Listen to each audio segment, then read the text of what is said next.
ஒரு அடிகனமான கடாயில நெய் ஊத்தி இருக்கோம். நெய் உருகுன உடனே சின்ன சின்னதா கட் பண்ணி வச்சிருக்க முந்திரி பருப்பு சேர்த்துக்கிறோம். முந்திரி பருப்பு நம்ம இஷ்டம் தான், எவ்வளவு நாளும் சேர்க்கலாம். அது நல்லா செவந்து வந்த உடனே கொஞ்சம் அவலை சேர்த்துக்கணும். அவல் நல்லா நெய்யில பொரியும். நெய்யை முதலே நிறைய ஊற்றக்கூடாது, கொஞ்சம் கொஞ்சமாக தான் ஊற்றணும். இப்போ நல்லா பொரிஞ்சிருச்சு.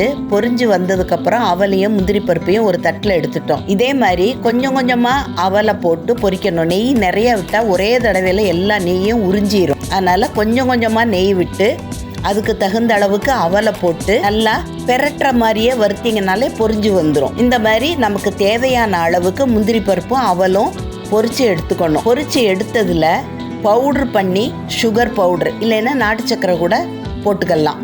கொஞ்சம் ஏலக்காய் தூள் எல்லாத்தையும் ஒன்றா சேர்த்து வச்சிட்டோன்னா குசேலர் தினத்துக்கு மட்டும் இல்லை, இது கிருஷ்ண ஜெயந்திக்கு கூட இந்த அவல் செய்கிறது வழக்கம்தான். எங்கள் வீட்டில் இது நிச்சயமாக கிருஷ்ண ஜெயந்தி அன்னைக்கு நாங்கள் செய்வோம். குசேலர் தினத்தன்னைக்கும் இதை செய்து பிரசாதமாக வச்சு கிருஷ்ணரை வழிபட்டோம்.